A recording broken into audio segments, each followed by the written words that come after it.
तुम्हाला माहिती आहे का, लग्नाच्या पंक्तीमध्ये मसाली वांगी कशी बनवल्या जाते? त्यासाठी गंजामध्ये तेल टाकलं, त्यामध्ये जिरं टाकलं. जिरं कडकडल्यानंतर बारीक चिरलेला कांदा टाकला आणि वाटलेलं भरपूर लसण अद्रक टाकून घेतलं. आता हे थोडंसं हलकंसं लालसर होईपर्यंत परतून घ्यायचं.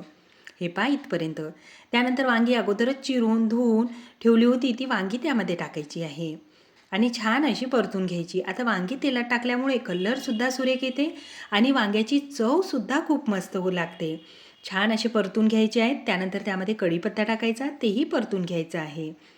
आता वांगी छान अशी परतल्यानंतर इथपर्यंत झाल्यानंतर त्यामध्ये लाल तिखट टाकून घेतलं, तेही परतून घ्यायचं आणि नंतर भाजीला थोडा दाटसर रस्सा होण्यासाठी दाण्याचा कूट टाकून घ्यायचा. यामध्ये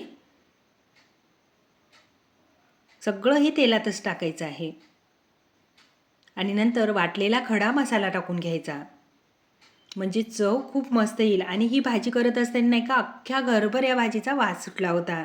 आणि नंतर भाजलेल्या खोबऱ्याचं वाटणसुद्धा टाकून घेतलं.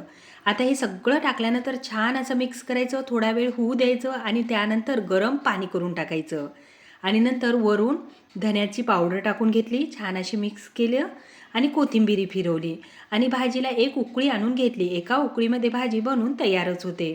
वांगी खूप छान अशी शिजल्या जाते. कलर तर सुरेख आलाच, पण चव म्हणसाल विचारूच नका, इतकी मस्त अशी ही मसाला वांगी झाली. कशी वाटली पद्धत?